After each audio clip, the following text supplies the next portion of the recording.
Alright guys, today I'm going to show you guys how to extend wiring and run it through a set of meat hook handlebars, which are usually a pain in the ass because manufacturers normally cut and then just weld on the outside, so you got a jagged sharp point in the corners down here and here.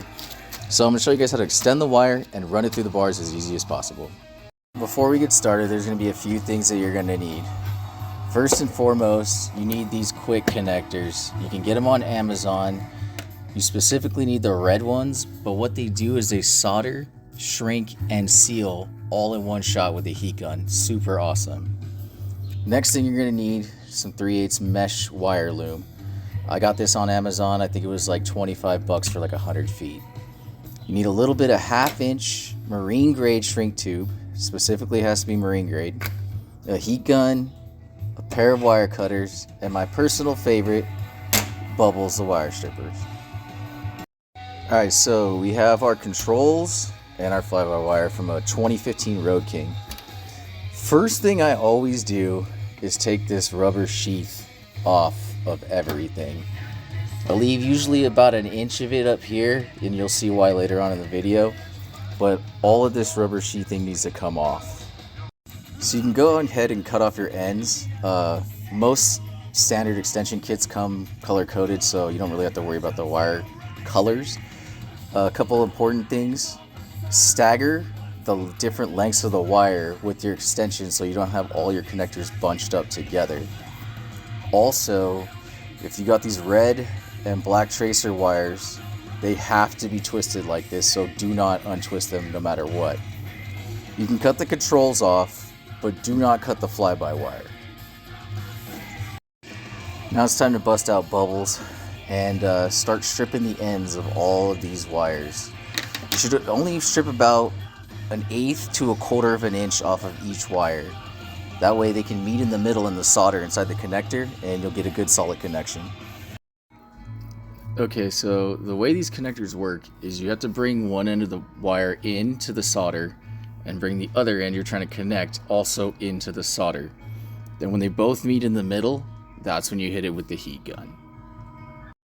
When you're done, it should look something like this. The solder's completely melted in the middle, the shrink tube's completely shrunk, and the sealant is sealing out both ends. Now complete this process for both the controls and leave the fly-by-wire still its same length.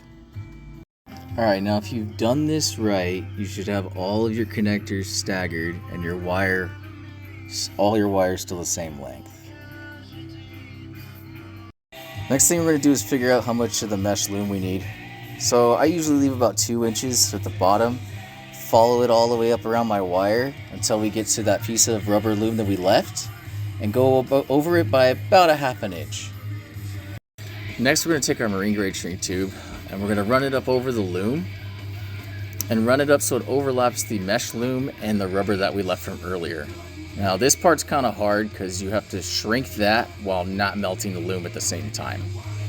So keep the heat gun a little further away and slowly shrink the marine grade shrink tube. If you've done it correctly, it should look something like this. Next step, you're going to want to take this loom and pull it as tight as you can to the bottom and repeat the same process of shrinking the marine grade shrink tube at the bottom. Alright, so when you're done with everything, it should look like this. For this 2015 roadking, I'm leaving the stock length on the fly-by-wire. I know that some of the baggers need an extension, and the kit I bought did come with a plug-in extension, but I can use that after the bars are already installed on the bike. So now for the fun part. I like to lay a towel down so we don't scratch it, and then I also leave the bars wrapped in whatever they came in. I just tear holes and pull it back to access the holes to run the wires through. You're going to need a roll of electrical tape, and since I know everybody doesn't have a compressor to blow the string through the bars, you need a chain, and then I use gutted 550 cord. You can use a shoestring, whatever kind of cordage you have. So basically what I do is I take the chain, I run it into the control hole on the right side of the handlebars, and I pick the bars up, and I shake it and allow the chain's weight to fall through until I get down here, and I attach my 550 cord with a slip knot, and then what I'm going to do is pull it up and through the bars. Okay, so once you get your cordage through, you have to run your fly-by-wire through the end, and it has to come through the control hole. Then you meet it up with the control. What I do is I take the slip knot, slip it around both of them, stagger all of my plugs, and I try to make kind of a point out of the tape around so that it can easily slide through the bars as easy as possible, because these bars are going to be sharp inside. Next, you're going to start pulling on your cordage enough to get the control into this hole and the fly-by-wire into that hole simultaneously. It's a little bit of a pain in the butt. You have to pull some of the fly-by-wire out to get it to feed up into this hole correctly. But once you get it in there, then you're ready to actually start pulling it through the bars. Alright, so it took me like about 5 seconds to pass this first corner, and this is the gnarliest corner.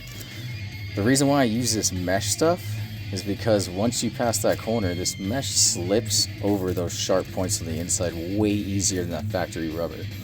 Kind of have to work it in while pulling on the cordage at the same time, but if you do it right, you can get up and around that corner fairly easily.